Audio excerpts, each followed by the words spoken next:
आजकल switch word बड़े common हैं, वो टकलिया या कैनवा एलेक्सा, ये पता नहीं कितने कारगर होते हैं, मुझे नहीं पता, लेकिन क्या आप इस चीज़ में बिलीव करते हैं? भाई मेरा आपसे सीधा कहना है, आप ये मत करना। ठीक है, पत्नी वश में हो चाहे ना हो, लेकिन अगले शुक्रवार को शायद ये अंगूठा नहीं रहेगा। कर्म ज़्यादा इम्पोर्टेंट है या फिर किस्मत के भरोसे बैठ जाना?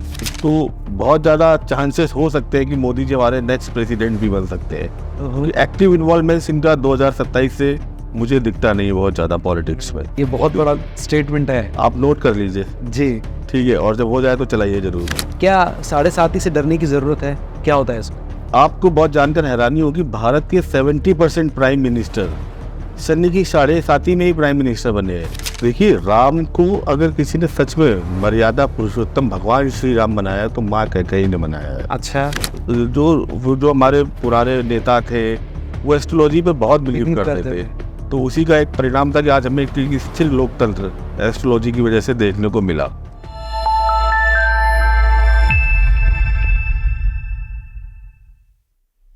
तो हम सभी की लाइफ में जब भी कोई प्रॉब्लम आती है, डॉक्टर की याद आती है या फिर एस्ट्रोलॉजर की याद आती है। ऐसे में लगता है कि कोई हो जो हमें आकर बताए कि यार ये कर लिया ना तो ये ठीक हो जाएगा, वो कर लिया तो वो ठीक हो जाएगा।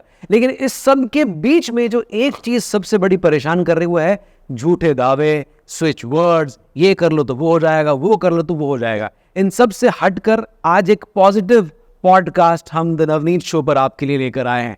सो आज हमारे साथ दिल्ली से सीधे इंदौर पहुंच गए Ankit Agnihotri ji, was astrologer and life coach. तो आज का ये कॉन्वर्सेशन बड़ा कमाल का होने वाला है। अगर आप भी अपनी लाइफ को और बेहतर तरीके से समझना चाहते हैं तो आखिर तक देखिए और अपने पूरे परिवार के साथ बैठ कर देखिए।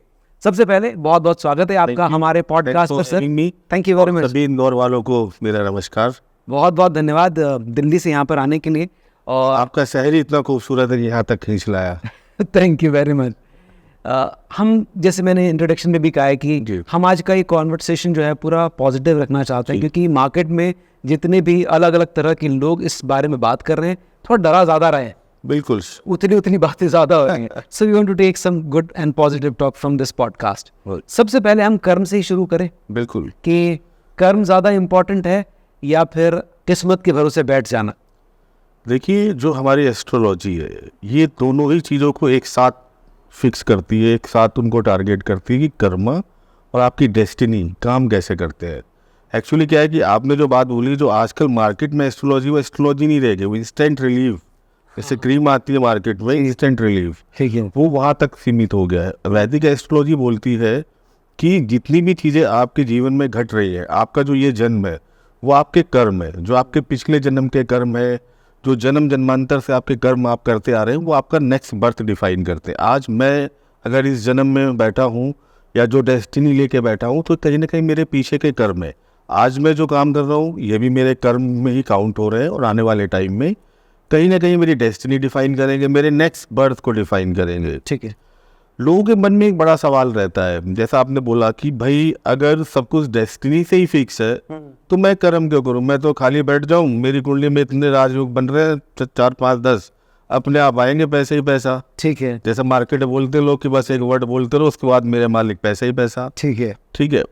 एक दूसरी आइडियोलॉजी के लोग हैं कि भाई सब कुछ आप अपने कर्म से पा सकते हैं, ये हटाओ ये सब कुंडली वुंडली ये सब आप जो बोलते हैं उनको आप कर्मयोगी कहते हैं। ठीक बात। वो कर्म पर ही बिलीव करते हैं कि हमें किसी की जरूरत नहीं भैया, हम अपना मेहनत करेंगे, दबा के मेहनत करेंगे और सब कुछ अचीव कर सकते हैं। ऐसे बहुत सारे लोग हैं भी। ठीक है। अब एस्ट्रोलॉजी क्या कहती है? एस्ट्रोलॉजी कहती है कि आपकी जो कर्म और डेस्टिनी ये आपस में एक तरीके से अटैच्ड है, फिक्स है। ठीक है। मैं आपको बताता हूँ एस्ट्रोलॉजी में काम कैसे करते हैं। स्वामी रामकृष्ण परमहंस का एक कोट मैं आपको बताता हूँ कि एक गाय को आप खूंटे से बांध दीजिए रस्सी की मदद से, तो जो खूंटा है वो आपकी डेस्टिनी है। ठीक है। जो गाय है वो आप है, और जो रस्सी है वो आपकी फ्री विल है।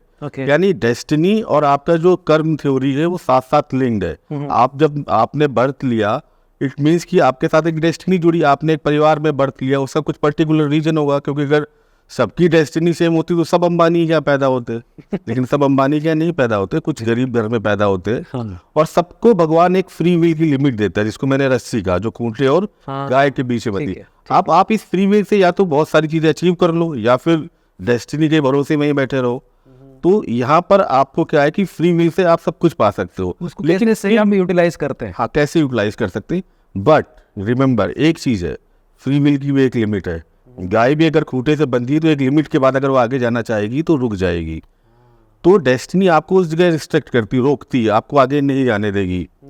तो आप ये मान के चलिए जो चीज डेस्टिनी में नहीं है आपकी, आप उसके लिए चाहे जितना कर्मा एफर्ट कर लें, वो कहीं ना कहीं आपको रोकेगी। आपने बहुत सारे लोगों को सोचा होगा कि मैंने पर्टिकुलर किसी चीज के लिए बहुत मेहनत की, अपना 100 का 101% दे दिया, इसके बावजूद बट हुआ नहीं।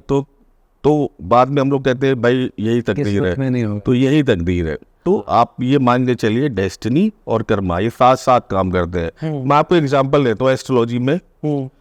सपोज आपकी कुंडली में डेस्टिनी ने फिक्स कर दिया कि आपकी जो मैरिज लाइफ है उसमें हैप्पीनेस नहीं होनी, खुशी नहीं होनी, ये डेस्टिनी ने फिक्स कर दिया। लेकिन आपको फ्री विल की लिमिट तो मिली है, तो आप तो मानोगे नहीं, आप शादी जरूर करोगे। ठीक है, एक सक्सेस नहीं होगी दूसरी करोगे, दूसरी अगर सक्सेसफुल नहीं है तीसरी करोगे। बट आप देखना कहीं ना कहीं अगर डेस्टिनी में उस चीज को लेके प्रॉब्लम है, उस इवेंट को लेके लाइफ के प्रॉब्लम है, तो वो आपको जीवन भर दुखी करेगा। आप उससे एक होता है ना एक सेटिस्फेक्शन, संतुष्टि, वो नहीं मिलेगी आपको।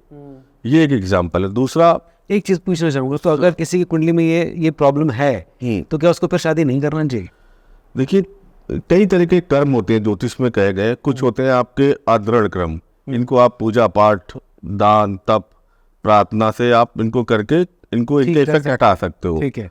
कुछ आते हैं आपके दृढ़ कर्म।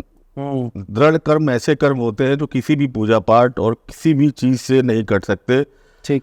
यहाँ नीचे बैठा कोई इंसान में इतनी ताकत नहीं है कि उन दृढ़ कर्मों का जो इफेक्ट है उसको कम कर सके। अगर है तो उसमें है, बट वो करेगा नहीं, क्योंकि वो आपकी डेस्टिनी से लिंक होकर आपके पास आए। अगर आपको इस लाइफ में, अपनी मैरिड लाइफ में दिक्कत आ रही है, तो कहीं ना कहीं आपकी जो पीछे की डेस्टिनी है वो गड़बड़ है। ठीक है। उसका जो प्रायश्चित है, उसका जो होता है ना क्रेडिट डेबिट, वो आप यहाँ पूरा कर रहे हो। ठीक है। तो यहाँ पर ये दिक्कत आपको रहेगी। और सपोज आपको डेस्टिनी कोई चीज सपोर्ट कर रही है, सपोज किसी कुंडली में, किसी हॉरोस्कोप में दिख रहा है कि वो बहुत अच्छा सिंगर बन सकता है, तो डेस्टिनी सपोर्ट कर रही है, तो क्या होगा कि उसको ऐसी सुविधाएं मिलेगी ऑटोमेटिक कि वो म्यूजिक की तरफ जाए, उसको ऐसे गुरु मिलेंगे। लेकिन उसके साथ उसको कर्म तो करना ही पड़ेगा ना, रियाज करनी पड़ेगी, 10-10, 12-12 घंटे मेहनत करनी पड़ेगी। अगर वो ये दोनों चीजें जुड़ जाएंगी, डेस्टिनी ने सपोर्ट किया प्लस उसकी जो मेहनत कर्म है वो इम्पैक्ट आके जुड़ जाए, तो उसका वो जो रिजल्ट है वो फ्रूटफुल हो जाएगा। अब वो बंदा सब कुछ सुविधाएं मुहैया कराई गई उसको, उसके फादर ने हर तरीके से सब कुछ कर दिया भाई तू कर, लेकिन उसका मन नहीं लगता, कहता है मेरी मेहनत करने का मन नहीं करता। तो क्या होगा अल्टीमेटली, तो डेस्टिनी ने जो उसको प्रॉमिस किया लाइफ का, वो एक नॉर्मल बाथरूम सिंगर बन के रह जाएगा। सोसाइटी या अपनी पार्टियों में फ्रेंड्स के साथ गाना गाते हुए आप सुनते हो कि लोग भाई ये गाना बहुत अच्छा गाता है, तो ये फिर वो वैसे ही लोग बन के रह जाएंगे, क्योंकि यहाँ पर कर्मा अटैच नहीं हुआ। ठीक है। तो आप देखो दोनों, मैंने आपको 2 एग्जाम्पल दिए और दोनों में दोनों की इंपॉर्टेंस है, डेस्टिनी भी चाहिए, कर्मा भी चाहिए। जब दोनों एक साथ आपके जुड़ेंगे तभी आपकी लाइफ का जो इवेंट है वो फ्रूटफुल होगा, वो आपके लिए अच्छा होगा। अगर एक भी चीज की कमी है आपकी चीज में, अगर कर्मा में कमी है या डेस्टिनी में कमी है, उस इवेंट्स को लेकर आप पूरी लाइफ परेशानी में रहोगे, और इसमें कोई डाउट नहीं है, 100% श्योर है, इसमें कहीं से कोई कंफ्यूजन नहीं है। तो एस्ट्रोलॉजी को ये मत समझो कि ये कोई चमत्कारिक विद्या है जो आजकल आ गई कि रातों रात आप अरबपति बना देंगे, करोड़पति बना देंगे, ये कुछ नहीं बता दे। ये आपको आपका कर्मा डिफाइन करती है।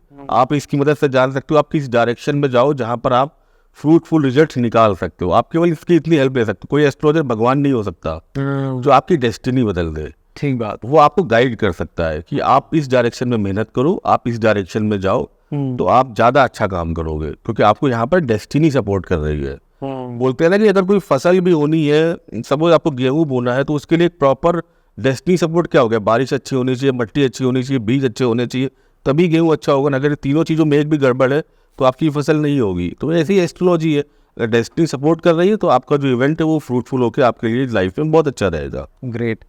आजकल स्विच वर्ड बड़े कॉमन है, वो टकलिया या कहन वाला एक्सा, ये पता नहीं कितने कारगर होते हैं, मुझे नहीं पता, लेकिन क्या आप इस चीज़ में बिलीव करते हैं? देखिए मैं बिल्कुल भी बिलीव नहीं करता, मैं पहले भी बोल चुका हूँ, फिर बोल रहा हूँ, बकवास है। आप अपना टाइम वेस्ट कर रहे हो, आप इनकी सुन रहे हो, इसलिए आपको बेवकूफ़ बना रहे हैं। जिस दिन आपके अंदर समझदारी आ जाएगी, ये अपनी दुकान समेट के चले जाएंगे। पहली बात तो भारत को स्विच वर्ड बाहर से, इटली से, टर्की से उधार लेने की जरूरत ही नहीं है। भारत स्विच वर्ड और आपके जो वैदिक मंत्रों की जन्मभूमि है, यहाँ भरे पड़े हर इवेंट के लिए। आपको अपनी बॉडी की हीलिंग करनी है, उसके लिए गायत्री मंत्र का आप जाप कीजिए, उससे अच्छा कुछ हो ही नहीं सकता। ठीक है। आपको पैसा चाहिए, आप महालक्ष्मी जी का बीज मंत्र का जाप कीजिए, आपको एनर्जी आएगी। आप दुर्गा सप्तशती का पाठ कीजिए, कवच कीलक कीजिए, आपके शरीर को कोई कष्ट है, आपको कोई संकट आ रहा है, आप कीजिए उसको। ऐसे बहुत सारी चीजें हमारे यहाँ भरी पड़ी है, लेकिन हमारे अंदर एक नेचर आ गया है कि जो बाहर का आदमी कोई बोल देगा ना, कोई फॉरेन कंट्री से रिलेटेड कोई चीज आई है, ये बड़ी अच्छी होगी। आप हमारे ओल्ड पीपल को देखो, बुजुर्गों को देखो, वो उठते बैठते हमेशा स्विच वर्ड बोलते थे, खाना खाने से पहले हरिओम राम राम। अब वृंदावन चले जाइए, हर आदमी राधे राधे पूरे दिन स्विच वर्ड बोल रहा है। तो हमारे लिए कोई स्विच वर्ड नई चीज नहीं है। बट ये मार्केट में नया आ गया है कि बोलो कौन वा नेक्सा, मेरे मालिक पैसा ही पैसा। और एक नया आ गया है, वो कह रहा था कि शुक्रवार को अगर आपको अपनी वाइफ को वश में करना हो, तो आप क्या करो, ऐसे 1 चम्मच दूध डालो अपने सर पे, और यूं अंगूठा रख के पता नहीं कितनी 3 बार 5 बार ऐसे टकलिया कुछ बोलो।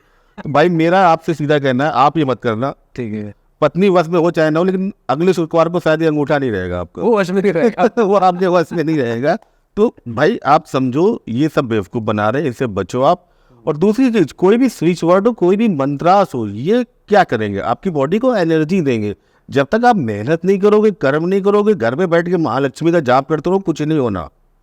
महालक्ष्मी के जाप से हो सकता है आपको एनर्जी आए, आपको एक इंस्पिरेशन आए कि आप उठो, बाहर निकलो, 4 लोगों से मिलो, मेहनत करो। जब तक आप मेहनत नहीं करेंगे, स्विच वर्ड क्या, कोई मंत्र आपका काम नहीं करेगी, आपको एनर्जी देने का काम करेंगे। आपको एक एनर्जी बूस्टअप है। ठीक है, आपको जैसे कि नदी पार करनी है, तो नदी पार करने के लिए एक नाव की जरूरत है।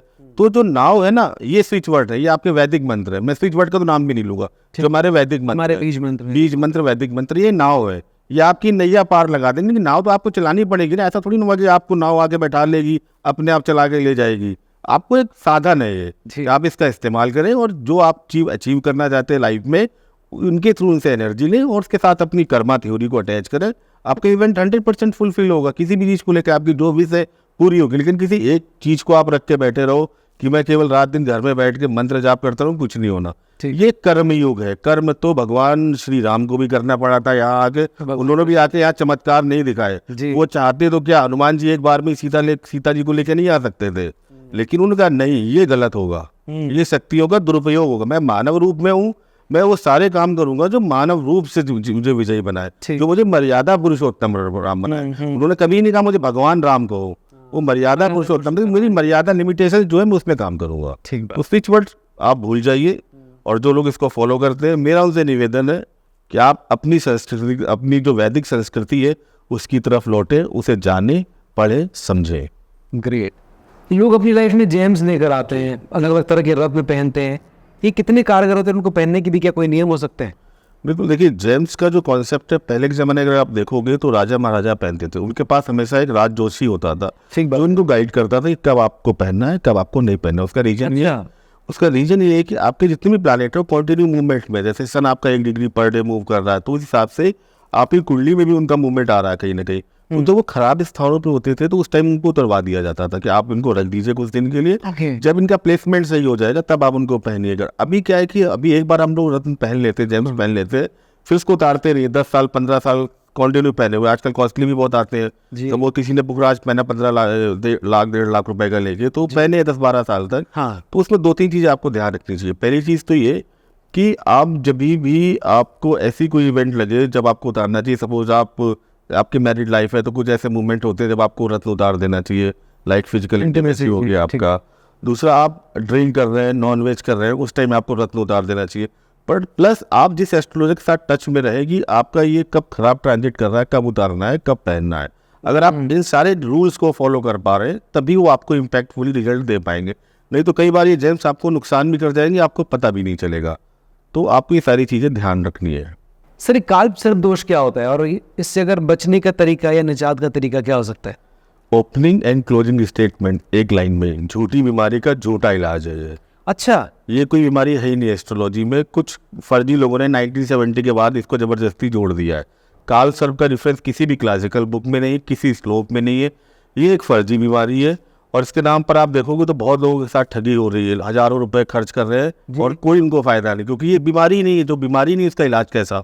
पहली चीज। दूसरी चीज, आप देखोगे बहुत सारे बड़े बड़े लोगों की कुंडली में काल सर्प। मैं आपको एग्जांपल देता हूँ, जवाहरलाल नेहरू, मार्गरेट थैचर, और ओलंपिक में 6 मेडल जिन्होंने जीते थे, Ian Thorpe, George W Bush, Rajiv Gandhi और आपके अटल बिहारी वाजपेयी, इन सबकी कुंडली में कालसर्प पे आंशिक कालसर्प दोष है। अच्छा। इनका कहना क्या है, इनकी जो थ्योरी है कहती है कि अगर आपके सारे ग्रह राहु केतु एक्सेस में आ गए तो आपको कालसर्प हो गया। अब उसी धुरी को 12 टाइम घुमा के कभी वासुकी कालसर्प, कभी हलदल, कभी विषधर, पता नहीं क्या क्या नाम बना रखे, वो आपको बोल देंगे।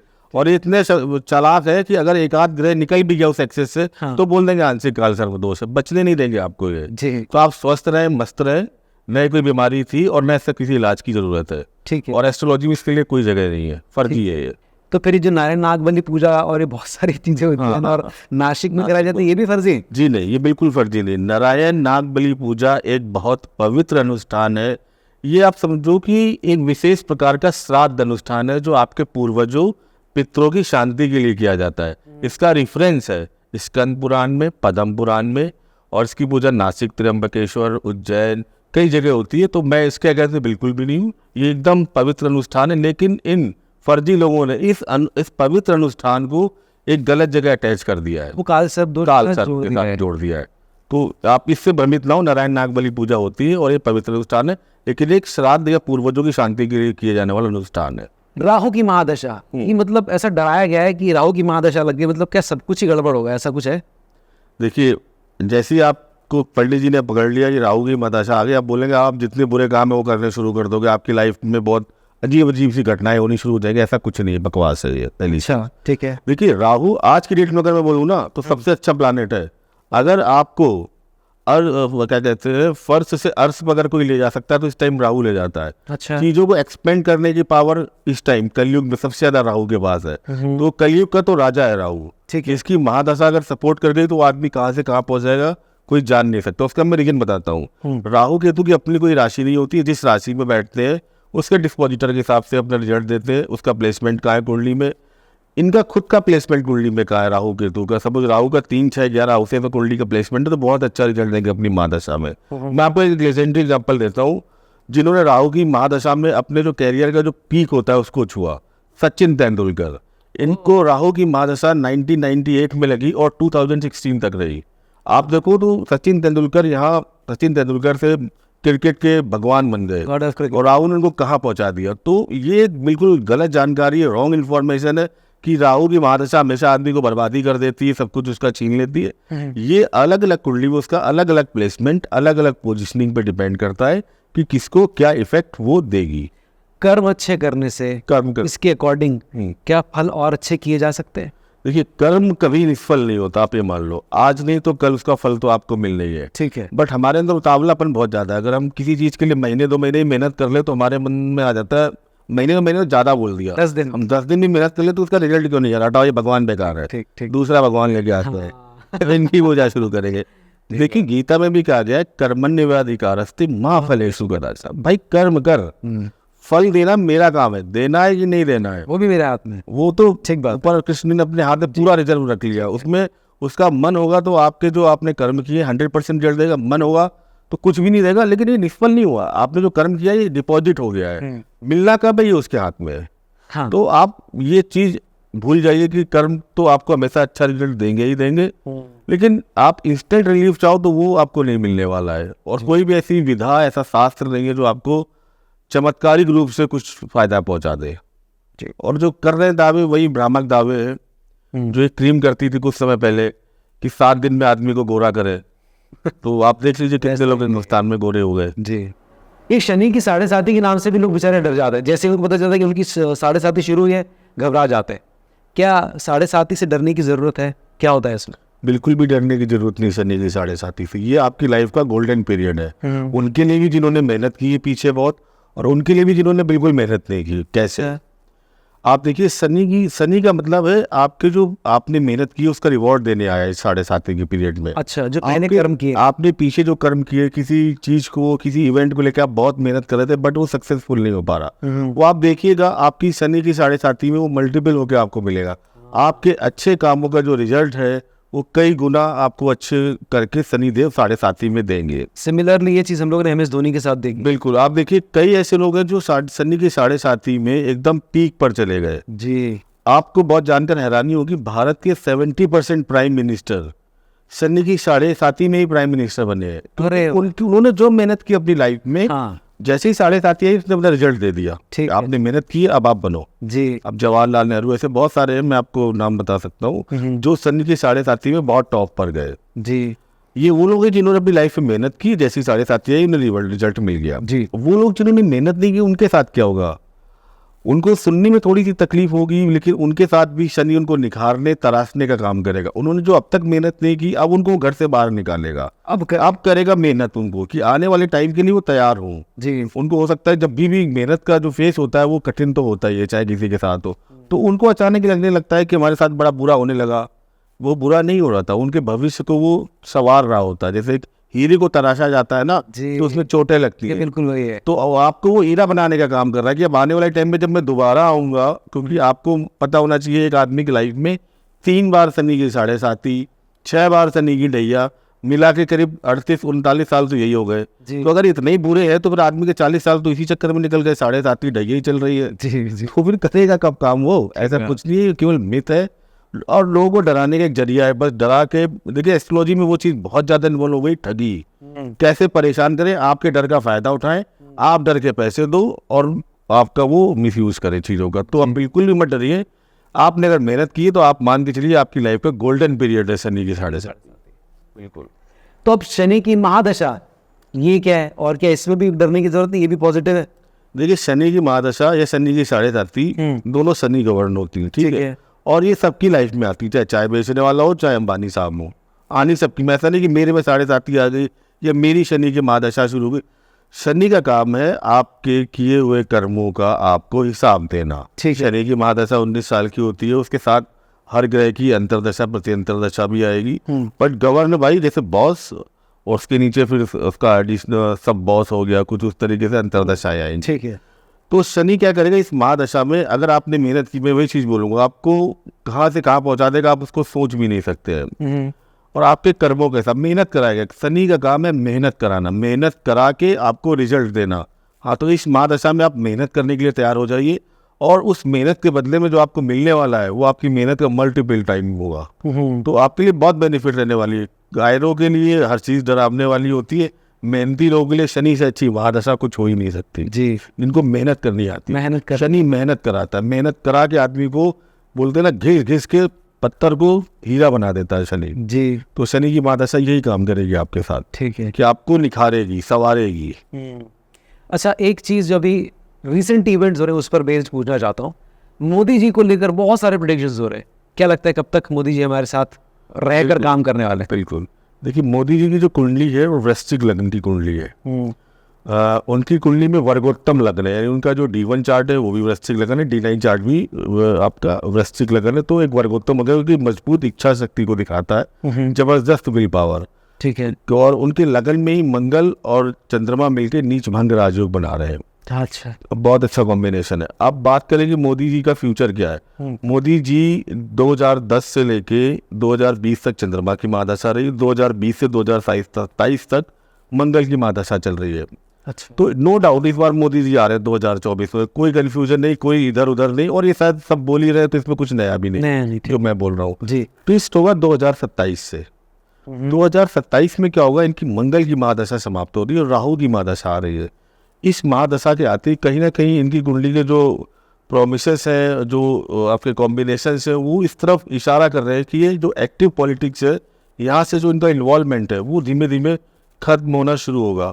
और एक बहुत बड़ा इवेंट और होना है 2027 में, भारत में राष्ट्रपति के चुनाव होने हैं। जी। तो बहुत ज़्यादा चांसेस हो सकते हैं कि मोदी जी हमारे नेक्स्ट प्रेसिडेंट भी बन सकते हैं, क्योंकि एक्टिव इन्वॉल्वमेंट इनका 2027 से मुझे दिखता नहीं है बहुत ज़्यादा पॉलिटिक्स में।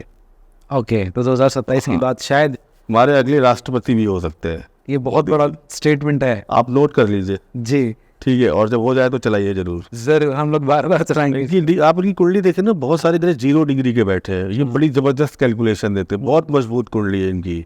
ये जिस चीज के पीछे लग जाएंगे उस टारगेट को ये अचीव करके ही मारेंगे, इनको कोई हरा नहीं सकता। आप देखिए, जिस चीज को खत्म करना है उसको खत्म करने पर लग गए। इन्होंने कांग्रेस मुक्त भारत अभियान चलाया, अब आज देखो लगभग कांग्रेस मुक्ति हो रहा है भारत। अभी 2024 में बैठे हम लोग, 2027 तक कौन कौन सी ऐसी चीज और हैं जो मोदी जी कर सकते हैं? देखिए 2027 में देखिए अब मैं इसको थोड़ा सा भारत की कुंडली को भी अटैच करना चाहूंगा, ठीक क्योंकि है। कंट्री की कुंडली और जो वहाँ का राजा या प्राइम मिनिस्टर हो, दोनों की कुंडली कॉम्बिनेशन बताते हैं कि होने वाला क्या है। ठीक। भारत की वृषभ लग्न की कुंडली है। भारत में सितंबर 2025 से मंगल की महादशा आ रही है। अच्छा, मोदी जी की मंगल की महादशा चल रही है। अब मंगल क्या है, आर्मी है, सेना है, कमांडर है, और 7 साल इंडिया में रहेगी मंगल की महादशा 2025 से 32 तक। अच्छा। तो ये वो टाइम पीरियड जब आर्मी का जो रोल होगा, जो इम्पोर्टेंस होगी, बहुत ज्यादा हो जाएगी। तो 3 प्रेडिक्शन जो मैंने निकाली है करके, जो मोदी जी करके ही जाएंगे। ठीक है। एक तो बलूचिस्तान को इंडिपेंडेंट स्टेट या कंट्री बना के जाएंगे। ओके। दूसरा पीओके का बहुत बड़ा पार्ट इंडिया में मर्ज होगा ही होगा। ये सारे इवेंट 2027 के पहले। और सबसे इम्पोर्टेंट काम करके जाएंगे, यूनाइटेड नेशन में भारत को सिक्योरिटी काउंसिल का परमानेंट मेंबर बनवा के जाएंगे। 3 काम मोदी जी को डेस्टिनी ने दिए और ये करके जाएंगे। और आप ध्यान रखिएगा 2027 से पहले तीनों इवेंट कंप्लीट हो जाएंगे। सुपर। थोड़ा सा एक डरावनी चीज़ फिर से एक बार पूछता हूँ मैं कि ऐसा कहा जा रहा है कि एक और बड़ी महामारी फिर से पूरी दुनिया को परेशान कर सकती है, इसको लेकर क्या पड़ा? महामारी कह सकते हो, कुछ 2-3 चीज़ें उसके साथ और होंगी। एक नेचुरल डिजास्टर हो गए, कुछ मैन मेड वायरस हो गए, और कुछ आपकी वॉर। ये तीनों सिचुएशंस अगर आप देखो तो एस्ट्रोलॉजिकली मार्च 2026 से जो मार्च 2027 का टाइम है, इस टाइम पीरियड में बहुत ज़्यादा दिख रही है। इस साल 4 ग्रहण पड़ेंगे और 2-4 जो ट्रांजिट है ग्रहों के, वो सही नहीं। लगभग आप लिंक करेंगे तो जो महाभारत का 15 दिन का पीरियड पड़ा था, उस टाइम जो ट्रांजिट हुए थे, वो लगभग वैसे ही ट्रांजिट है, जो कि कहीं ना कहीं विश्व के लिए, पूरे वर्ल्ड के लिए, कंट्री के लिए नुकसानदायक है। भारत भी उस टाइम मंगल के साथ राहु की अंतर्दशा में जा रहा होगा, वो भी अच्छा कॉम्बिनेशन नहीं है। तो कहीं ना कहीं जो मैंने 2-3 चीज़ें बताई हैं, ये होने की संभावना बहुत ज़्यादा है। तो अगर आप इससे बेनिफिट लेना चाहते हो तो आप अभी से अपनी जो चीज़ें हैं उनको तैयार रखें। कंडीशंस आएंगी, अपनी जो इम्यूनिटी उसको मजबूत रखें, अपनी जो वेल्थ है सेविंग से बचा के रखें, क्योंकि जब टाइम खराब होता है तो इन चीज़ों की बहुत दो चीज़ें सबसे इम्पोर्टेंट है। तो आपका शरीर, उसके लिए अभी से तैयारी कीजिए जी। और अपनी सेविंग्स बचाइए कि अगर कुछ महीने काम ना करना पड़ा तो आपका काम चलता रहे। अच्छा, ऐसा कहते हैं लोग कि वास्तु और एस्ट्रो जो है इनके ये चड्डी बड्डी है, बिल्कुल साथ में रहते हैं, ये कितना सही है? ये 100% सही है। अच्छा। देखिए वास्तु क्या है, वास्तु को आप चेंज कर सकते हैं अपनी लाइफ में। आप सपोज किसी घर में रह रहे हो, उसमें वास्तु दोष है, आप उसको चेंज कर सकते हैं। ठीक है। कुंडली क्या है, एस्ट्रोलॉजी क्या है, वहाँ फिक्स है। जो प्लैनेट जिस हाउस में बैठ गया वो आपको वैसे ही रिजल्ट देगा पूरी लाइफ। ठीक है। उसमें आप बहुत ज्यादा छेड़छाड़ नहीं कर सकते। तो आपकी लाइफ में कोई भी इवेंट अगर हो रहा है, कोई भी घटना घट रही है, सुख दुख, अच्छा बुरा, जैसा समय आ रहा है, ठीक, वो तो 40-50% आपका जो कुंडली का हाथ रहता है, योगदान रहता है। 40% में बोलूँगा वास्तु का रहेगा इवेंट, कि आप किस घर में रह रहे हो, क्योंकि आप जो जिस घर में रह रहे हो वहाँ की एनर्जी आपको बहुत ज़्यादा आपकी लाइफ को बहुत ज़्यादा प्रभावित करती है कि आपके साथ क्या होने वाला है, कि आप किस तरफ जाओगे। सपोज नॉर्थ ईस्ट में जिनके टॉयलेट है, आप देखोगे उनका कुछ ना कुछ प्रॉब्लम होगी ही होगी। तो अब क्या होता है, ये कॉम्बिनेशन काम कैसे करते हैं? कई चीजें ऐसी होती हैं जो हम कुंडली में ठीक नहीं कर सकते क्योंकि फिक्स है, तो हम उसको वास्तु से रेमेडी कर देते हैं सपोज, ठीक है। और कई चीजें ऐसी हैं कि अब घर भी आदमी आजकल के जमाने में बार बार तोड़ नहीं सकता, बना नहीं सकता, तो कई ऐसे कॉम्बिनेशन होते हैं कि कुंडली वास्तु में उतनी अच्छी पोजिशनिंग नहीं है उन चीजों की, बट कुंडली में उनसे रिलेटेड जो हाउसेस है वो मजबूत है, तो कुंडली वहां पर उसको कंपनसेट कर देती है। ये वास्तु दोष तो है, लेकिन कुंडली की जो प्लैनेटरी पोजीशन है, जो हाउसेस इतने मजबूत है, वो उसको कंपनसेट करे, तो आप पे इतना इम्पैक्ट नहीं आएगा। क्योंकि अचानक मैं किसी को बोलूँ कि अपने घर में पूरी तोड़ फोड़ कर दो इधर से उधर, तो भी बड़ा मुश्किल होता है आज के ज़माने में। ठीक है। तो अगर आप किसी के अगर कोई इवेंट देखना चाहते हैं तो मेरे हिसाब से आप इसको कुंडली प्लस वास्तु दोनों देखें, क्योंकि कहीं ना कहीं कुंडली हो सकता है कई बार बहुत अच्छे कॉम्बिनेशंस बनाती है, बट आप जिस घर में रह रहे हो वहाँ का वास्तु खराब है, तो फिर वो आपका इवेंट नहीं होगा, पूरा वो रुकेगा। तो आप कई बार बताओगे भाई, आप बार बार एस्ट्रोलॉजर के पास जाओगे, एस्ट्रोलॉजर बोलेगा नहीं आपका तो बढ़िया टाइम चल रहा है, आप बोले कहाँ बढ़िया चल रहा है, मैं तो परेशान हूँ। ठीक है। फिर आप उसका वास्तु देखोगे वो डिस्टर्ब कर रहा है उसको, आप जैसे उसकी रोकथाम करेंगे, रेमेडी वो ठीक करेंगे, तो ठीक करेगी तो वो ठीक हो जाएगा, यहाँ से रिजल्ट आना शुरू हो जाएगा जी। तो ये एक दूसरे के पूरक है और ये हमारी एंशिएंट साइंस है। वास्तु कोई नया नहीं है, वास्तु बहुत पुराना है। पूरा वास्तु करीब 2.5 लाख श्लोकों पर आधारित है और ये बहुत टाइम से चला रहा है, वशिष्ठ मुनि जी के आज टाइम से, तो बहुत पुरानी साइंस है हमारी। आप हमारे मंदिर देखो, सारे वास्तु के हिसाब से बने, बिल्कुल ठीक है। आप हमारी पुरानी कोई भी एंशियंट आपके जो मंदिर साउथ में या कोई भी उनकी स्थापत्य कला है, आप सब देखो वास्तु फुलफिल कर रहे हैं। हाँ। वास्तु बहुत पुरानी चीज़ है। हम इससे कैसे बेनिफिट ले सकते हैं? हम इस दोनों को कंपाइल पैकेट देख के जहाँ पर जिस चीज़ में दिक्कत है उसको रेमेडी करें या ठीक करें, और उसमें जो आपकी प्रॉब्लम आ रही है वो हमारी प्रॉब्लम रिजॉल्व होगी। ग्रेट। इंडिया की फ्रीडम के दौरान एस्ट्रोलॉजी का क्या रोल था, कुछ याद आता है आपको? बिल्कुल, आपको कई बार जहन में आया होगा कि रात को ही हमारी आज़ादी का डिक्लेरेशन क्यों हुआ जी। जबकि अगर आप नॉर्मल सुनते होंगे गांव घर में कहीं पर भी हाँ। कि कभी भी जो शुभ काम होते हैं सूर्यास्त से पहले होते हैं, रात को करने की जरूरत थी, उसका एक एस्ट्रोलॉजिकल रीजन है। ठीक है। लॉर्ड माउंटबेटन ने जिन्ना एंड नेहरू दोनों को बोला था कि आप 14-15 अगस्त में किसी दिन अपनी आज़ादी डिक्लेयर कर दो। तो जिन्ना साहब तो कुछ मानते थे नहीं, भाग के गए, उन्होंने 14 को डिक्लेयर कर दी। उनके साथ क्या हुआ अभी मैं बताऊंगा आगे फिर जी। बट अपने यहाँ जो हमारे प्रथम राष्ट्रपति थे पंडित राजेंद्र प्रसाद, वो एस्ट्रोलॉजी को बहुत मानते थे। उन्होंने उज्जैन के सबसे अच्छे एस्ट्रोलॉजर उस टाइम के पंडित सूर्य नारायण व्यास को काम पे लगाया कि आप एक ऐसा टाइम निकालो जिसमें एक स्थिर लोकतंत्र की स्थापना हो, एक मजबूत देश बने। वाह। तो पंडित सूर्य नारायण व्यास जी, उनके साथ उनके जो सहयोगी थे सारे लग गए। उस दिन क्या ऐसा कॉम्बिनेशन बन रहा था कि 5 ग्रह ट्रांजिट के एक ही हाउस में आ रहे थे, जो कि बड़ा खराब माना जाता है कि जिस हाउस में जाएंगे जहाँ इतने सारे प्लैनेट होंगे वो उसको डिस्टर्ब करें। तो हमें वो सेट करना था कि कैसे करे वो मिलाते सूर्य नारायण व्यास जी ने कहा कि रात को 12 बजे आपको वृषभ लगन मिल रहा है, जो कि एक स्थिर लगन है। इस समय अगर हमने आज़ादी का डिक्लेरेशन किया तो हमारा लोकतंत्र स्थिर रहेगा जी, यहाँ पर लोकतंत्र की स्थापना होगी। और 12:15 तक अभिजीत मुहूर्त भी है। अरे तो हम आपका वृषभ लग्न स्थिर लग्न मिल रहा है, अभिजीत मुहूर्त मिल रहा है, और यही बेस्ट टाइमिंग है इन 2 दिन के हिसाब से जी, और कुछ नहीं। तो भारत ने ठीक 12 बजे 15 अगस्त को अपनी आज़ादी की घोषणा इसी वजह से की। अरे ये एस्ट्रोलॉजिकल रीजन है, बहुत कम लोगों को पता है जी। लेकिन फिर भी सारी सेटिंग करते हो टाइम भी आप देखोगे भारत की कुंडली में जो 3rd हाउस है उसमें 5 ग्रह आ गए हैं। 3rd हाउस से आपका पड़ोस देखते हैं, आस पड़ोस, आप देखोगे वो हाउस डिस्टर्ब हो गया। हाँ, वो डिस्टर्ब। आप भारत का पड़ोस हमेशा डिस्टर्ब ही रहा जब से आज़ादी, ऐसी आज़ादी हुई पाकिस्तान ने अटैक कर दिया जी, तो वो डिस्टर्ब आज भी डिस्टर्ब है। लेकिन साहस पराक्रम भारत का वहां से बढ़ रहा है। 3rd हाउस से आदमी का साहस पराक्रम भी देखते हैं। तो आप देखिए भारत ने कभी हार नहीं मानी और ना कभी मानेगा, जो भारत की कुंडली है। तो एस्ट्रोलॉजिकली इसको माना गया। और यहाँ पर आप देखो कि लोकतंत्र स्थिर रहा, प्रधानमंत्री ने अपने कार्यकाल पूरे किए और आज भी लोकतंत्र है यहाँ पर। उधर जिन्ना साहब को जो मैंने बताया भाग के गए, तुरंत डिक्लेयर कर दिया। वहाँ पर अस्थिर लोकतंत्र की स्थापना हुई। चर लगनदार द्विस्वभाव राशि थी उनकी पाकिस्तान की। 4th हाउस में काफ़ी मेलेफिक प्लैनेट बैठे हैं जो कि ये दिखा रहे हैं कि इसका डिवीजन होना ही होना, कई टुकड़ों में बटना ही बटना। ये आज से नहीं, इस दिन नोटिस ने डिक्लेयर किया था एस्ट्रोलॉजिकली, तभी बता दिया गया था। और वहाँ पर आज तक आप देखो लोकतंत्र स्थिर नहीं है। आज तक वहाँ का कोई भी प्राइम मिनिस्टर अपना पूरा कार्यकाल पूरा नहीं कर पाया जी। वो चाहे वो 6 महीने कम रह जाते हो, नवाज शरीफ साहब के, उनको आर्मी वाले पकड़ के जेल में डाल देते हैं, फिर आर्मी आ जाती है। तो आप देखो कितनी बड़ी बात है कि यहाँ सारे प्रधानमंत्री ने अपने कार्यकाल पूरे किए, वहाँ कोई प्रधानमंत्री आज़ादी के इतने साल बाद तक अपना कार्यकाल पूरा नहीं कर पाए। लोकतंत्र है ही नहीं, आप आर्मी काम करती है जी। तो ये इम्पैक्ट होता है। तो आप देखो आज़ादी के बाद बहुत कम लोगों को पता होगी कि डिक्लेरेशन के बाद फिर पूरे संसद भवन को धोया गया था, रात को ही उसका शुद्धिकरण किया गया था। तो हमारे जो हमारे पुराने नेता थे वो एस्ट्रोलॉजी पे बहुत बिलीव करते थे। तो उसी का एक परिणाम था कि आज हमें एक स्थिर लोकतंत्र एस्ट्रोलॉजी की वजह से देखने को मिला। क्या बात है, बहुत खूबसूरत।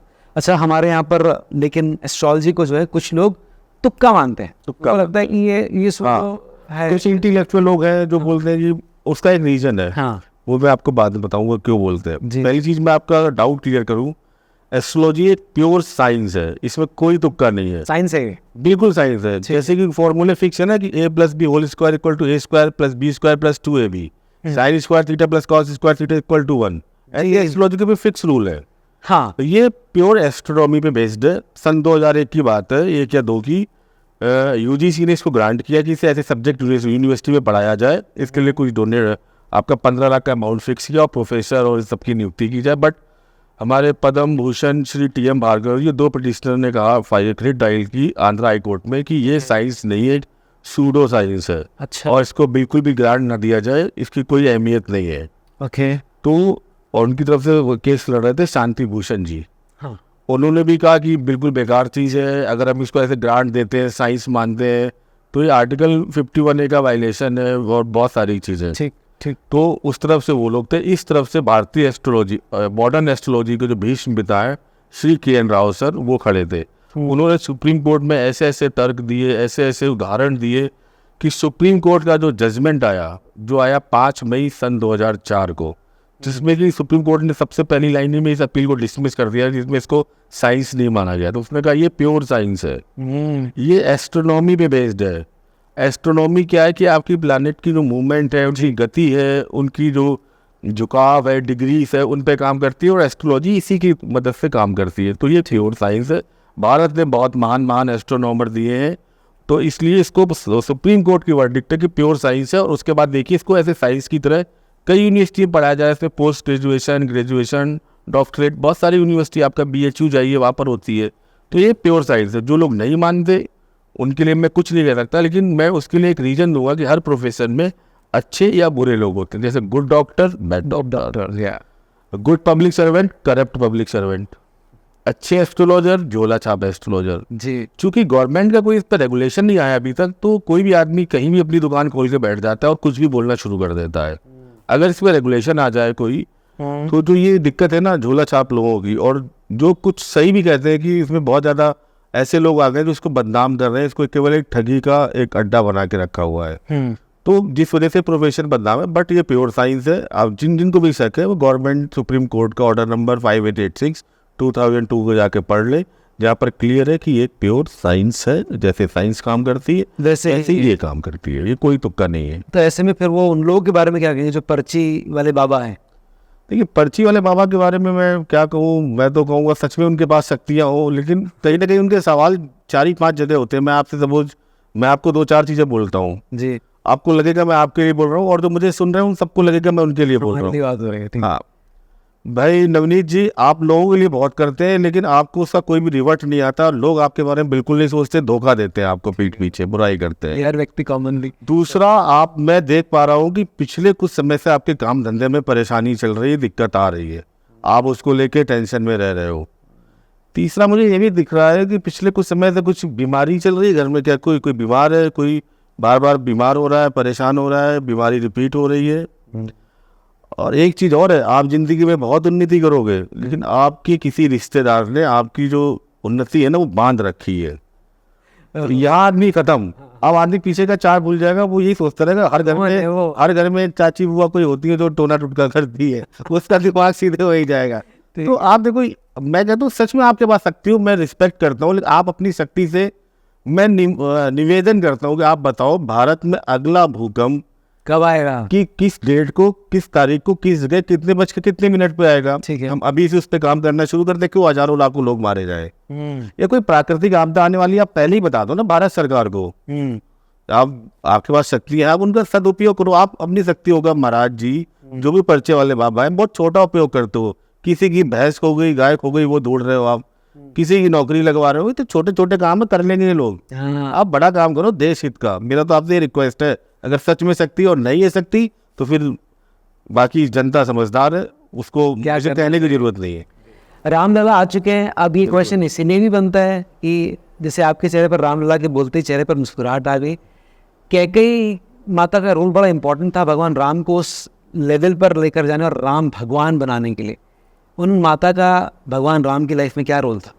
देखिए, राम को अगर किसी ने सच में मर्यादा पुरुषोत्तम भगवान श्री राम बनाया तो माँ कैकेयी ने बनाया है। अच्छा, मैं आपको बताता हूँ, आपके जीवन में कोई ना कोई ऐसा व्यक्ति होगा जिसकी बातें आपको तकलीफ देंगी या आपकी आत्मा को कष्ट देंगी, लेकिन यकीन मानिए वो आपको संवारने के लिए आया है, आपके जीवन को निखारने के लिए आया है, आपकी सोई ऊर्जा को जगाने के लिए आया है। ठीक है, आप माँ कैकेयी को देखिए, अगर उस दिन वो दशरथ से ये ना कहती कि तापस भेष विशेष उदासी 14 बरस राम बनवासी, मुझे आप ये वरदान दो, तो शायद राम अयोध्या के राजा ही बन के रह जाते। लेकिन उन्होंने कहीं ना कहीं सेक्रीफाइस किया, अपनी जो एक इमेज थी उसको भी खराब किया, क्योंकि डेस्टिनी ने उनको चुना था एक बड़े काम के लिए कि तुम्हें राम को मर्यादा पुरुषोत्तम राम बनाना है। तो उन्होंने राम को केवल अयोध्या से निकाल के पूरे विश्व का एकमात्र राजा राम बना दिया, और इसीलिए उनको राजा राम बोलते हैं। तो माँ कैकेयी का मेरे हिसाब से सबसे बड़ा योगदान है। बचपन में कहावत भी है कि कैकेयी सबसे ज्यादा राम को प्यार करती थी जी। जब कौशल्या से राम नहीं सो पाते थे बचपन में, तो माँ कैकेयी के पास कौशल्या आती थी और कहती थी कि कैकेयी तेरा लल्ला तू ही संभाल ले, मुझसे तो सोता नहीं है। तो माँ कह के ही गोद में जाते ही भगवान राम सो जाते थे। तो इतना प्रेम करने वाली माँ के प्रेम ही था, भले ही हम उसको किसी भी गलत अर्थों में लें, लेकिन मेरा सम्मान और इतिहास में उनका नाम चाहे जितना नेगेटिव लिखा जाए, बट मेरे हिसाब से अगर कई जैसी माँ अगर व्यक्ति के साथ हो, जिसमें आदमी को सुधारने की ताकत हो, बनाने की ताकत हो, तो उस व्यक्ति का जीवन धन्य है। क्या पता, आपकी बातें सुनकर गूज़बम्स आ गए। बहुत सुंदर। लाइफ की कुछ ऐसे इवेंट्स होते हैं सर, जैसे कि आपने कई माता के बारे में बताया, लेकिन लाइफ के कुछ ऐसे इवेंट्स भी होते हैं जिसमें हमको पता चलता है एस्ट्रोलॉजर के थ्रू कि शायद ये चीज़ें नहीं हो सकती।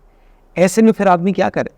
देखिए, एस्ट्रोलॉजी में 3 तरह के कर्म होते हैं, दृढ़ क्रम, अदृढ़ क्रम और दृढ़ अदृढ़ क्रम।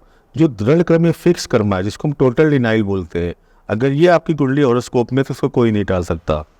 मेरे पास कुछ साल पहले एक लेडीज ने अपनी कुंडली दिखाई कि वो जानना चाह रही थी बेबी कब कंसीव करेंगी, बट मैंने जैसे इसकी कुंडली देखनी शुरू की, D1 में प्रॉब्लम, D9 में प्रॉब्लम और D7 और उस चीज़ को कंफर्म कर रहा था कि शायद बेबी लेडी बायोलॉजिकल मदर नहीं बन सकती। अब मेरे सामने बड़ा ऊहापोह की स्थिति थी, मैं क्या करूं, क्या कैसे इसको बताऊं। बार बार वो सवाल कर रही थी, मैं किस ईयर कंसीव करूंगी, कोई पूजा बता दीजिए, कोई रेमेडी बता दीजिए। बट जो फिक्स कर्मा है उसको इस धरती पर बैठा कोई इंसान नहीं काट सकता, मैं भी नहीं, मैं तो बहुत छोटा इंसान हूँ, कोई नहीं काट सकता।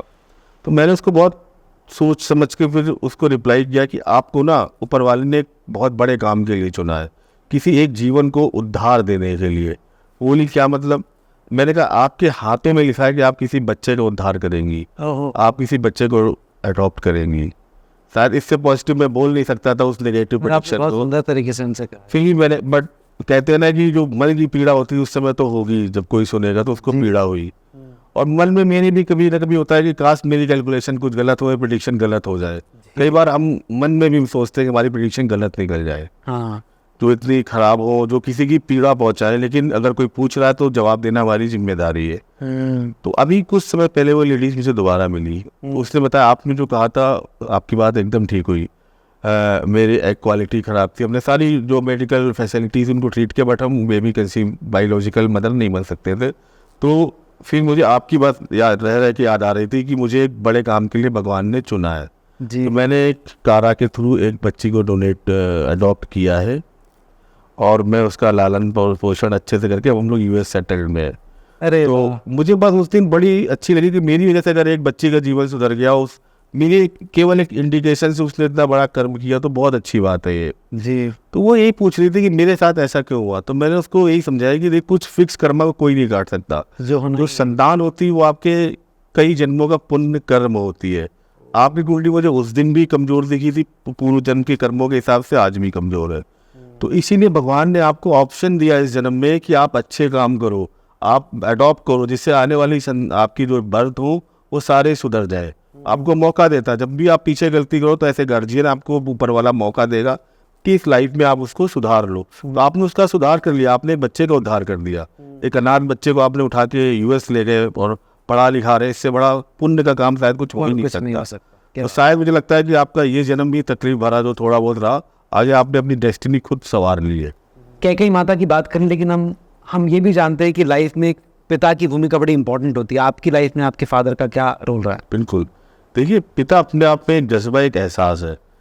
आपको एक कॉन्फिडेंस हमेशा रहेगा कि कुछ भी गड़बड़ लाइफ में, एक इंसान ऐसा बैठा है जिसके पास हम जाएंगे, डांटेगा डपटेगा, लेकिन आखिरी में सब संभाल लेगा। तो किसी ने बहुत खूबसूरत लाइनें कही है कि जब तक वो झुर्रियों भरे हाथ मेरे सर पर है, मेरी रुआब जिंदा है, मेरी शान जिंदा है, कयामत भी मेरा क्या बिगाड़ेगी, अभी मेरा बाप जिंदा है। क्या बात है। तो ये कॉन्फिडेंस आपके पास हमेशा रहता है। मैं आपको बचपन का एक इवेंट बताता हूँ। मैंने एक बार अपने फादर से 17-18 साल की उम्र रही होगी, कुछ मांगा, वो नहीं दे पाए, तो मैंने गुस्से में कह दिया कि आप क्या कमाते हो, क्या कमाया आपने कि आप मेरी एक विज़ी पूरी नहीं कर सकते।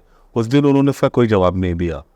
फिर जब मैं बहुत बड़ा हुआ, बस मुझे देखते रहे और चले गए। जब मैं बड़ा हुआ तो मुझे वो जवाब अपने आप मिला, क्योंकि उस दिन जवाब खुद खड़े होकर सवाल कर रहा था। इसलिए बहुत 2 प्यारी लाइनें हैं कि जिनकी ज़िंदगी भर की कमाई तुम हो, उनसे कभी पूछना मत कि तुमने कमाया क्या। तो आपके जो फादर है वो आपके ऊपर एक आशीर्वाद बना के रखते हैं, आपके ऊपर उनकी कृपा है। तो जब भी आपके फ़ोन में पापा कॉलिंग लिख के आए तो सारे काम छोड़ के दिल से उनसे बात करो। एक दिन आएगा कि कभी पापा कॉलिंग लिख के नहीं आएगा, या एक दिन जब आप अपने घर के कमरे में जाएंगे तो जो पापा का कमरा है, जहाँ पर हमेशा तेज़ आवाज़ों में न्यूज़ की आवाज़ आती थी, वहाँ एक सन्नाटा होगा, रिमोट करीने से रखा होगा, सब कुछ होगा, पापा नहीं होंगे। आप उनकी कद्र करो और टाइम निकालो उनके साथ, क्योंकि आपकी लाइफ में ना इनसे बड़ा ताकतवर रईस इंसान कोई नहीं है। और इनसे ये आपको तब से जानते जब आप कुछ नहीं थे, तो इनसे जब भी मिलो कुछ ना होके ही मिलो, उसी अल्हड़पन के साथ, उसी बचपने के साथ जाकर गले लग जाओ। आप सभी को फादर्स डे की बहुत बहुत शुभकामनाएं। बहुत सुंदर सर। कुछ मिथ होते हैं और कुछ होते हैं फैक्ट। मैं कुछ पूछ रहा हूँ, आपको बताना है कौन से मिथ और कौन से फैक्ट। बिल्कुल। टॉयलेट में बैठकर मोबाइल यूज करने से राहु खराब होता है? देखिए, टॉयलेट में बैठ के राहु खराब हो चाहे ना, बट साइंटिफिकली आपकी हेल्थ तो जरूर खराब होगी, तो इसको अवॉइड करना चाहिए आपको। ठीक है। बिस्तर पर बैठकर खाना खाने से आपका पैसा चला जाता है?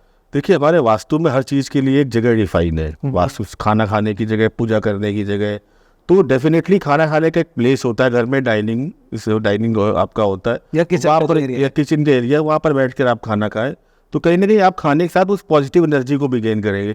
जो काम जिस चीज़ के लिए बना है उसके लिए इस्तेमाल कीजिए। बेड सोने के लिए बना है, उससे सोइए, उसमें डाइनिंग खाना खाने के लिए उस पर डाइनिंग में खाना खाइए आप। जी। सिंपल सी बात है, इसमें बहुत ज़्यादा कोई कॉम्प्लिकेटेड चीज़ नहीं है। ठीक है।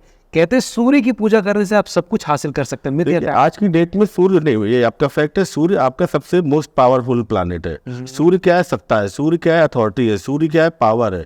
तो आज की डेट में इन सबको अथॉरिटी चाहिए, पावर चाहिए, तो सब कुछ तो नहीं, लेकिन आप जो इसके कारकत्व है उससे रिलेटेड चीजें आप पा सकते हैं। सब कुछ के लिए तो फिर आपको सारी चीजों का सपोर्ट चाहिए, बट सूर्य से आप अथॉरिटी, पावर, कहीं ना कहीं जो कॉन्फिडेंस में कमी है वो पा सकते हैं। कुत्ते से शादी करने से मंगल का दोष खत्म हो जाता है? कुत्ते का जरूर दोष खत्म हो जाए तो अगले जन्म में इंसान बन जाएगा, मुझे ऐसा लगता है। मंगल का खत्म हो जाए, मिथ है ये, बकवास है ये। ठीक है। मांगलिक दोष होता है और उसके कुछ वैदिक विधि विधान है, जिसमें कुत्ता और बरगद और पीपल से शादी, ये सब कुछ भी नहीं है। मंगल दोष को खत्म करने का तरीका है? देखिए, वैसे हमारे शंकराचार्य जी ने कहा है कि 28 साल के बाद, और कई पराशर जी ने भी कहा 28 साल के बाद मंगल का कोई इम्पैक्ट नहीं रहता अगर आपकी मैरिज 28 साल के बाद हो रही है। इन केस अगर उससे पहले आपकी मैरिज हो रही है तो कुछ वैदिक विधि विधान है, कुछ पूजा है, उनको करके आप इससे कर सकते हैं, बट वो काम कीजिए तो कुछ लॉजिकल हो। कुत्ते की शादी करने से कहाँ से खत्म हो जाएगा? ग्रेट। ये सारी पॉजिटिव बातें सुनकर हमारा आज का ये पॉडकास्ट, मुझे लगता है आप बहुत कुछ सीखे होंगे। अगर इस पॉडकास्ट में कुछ भी आपको ऐसा लगा है जो आपकी लाइफ को छूता है, तो नीचे कमेंट बॉक्स में ज़रूर बताइएगा। और अगर आपके जहन में क्वेश्चंस हैं कुछ जो आप सर से पूछना चाहते हैं, तो वो भी नीचे लिखिए। अगर आप चाहें तो उनको आप आंसर ज़रूर कर सकते हैं। बिल्कुल बिल्कुल, आपकी जो भी शंकाएं, समाधान है, आप पूछिए, निसंकोच होकर पूछिए। एस्ट्रोलॉजी प्योर साइंस है, किसी भी मिथ में पढ़िए, किसी भी टोने टुटके में मत पढ़िए, साइंस को साइंस की तरह मानिए, और जो पूछना आप पूछिए। और आज से एस्ट्रोलॉजी से डरना बंद कर दीजिए, इसको समझिए, सीखिए। ये बहुत इंटरेस्टिंग टॉपिक है। एक बार अगर आपने इसको समझना शुरू किया तो जितने लोगों ने ये फर्जीवाड़ा फैला रखा है, आप अपने आप इनसे दूर हो जाओगे। तो अच्छी एस्ट्रोलॉजी जाने, अच्छी एस्ट्रोलॉजी समझे और उसको फॉलो करें। Great sir, thank you very much हमारे Thank you. साथ शो का हिस्सा बनने के लिए। बहुत धन्यवाद।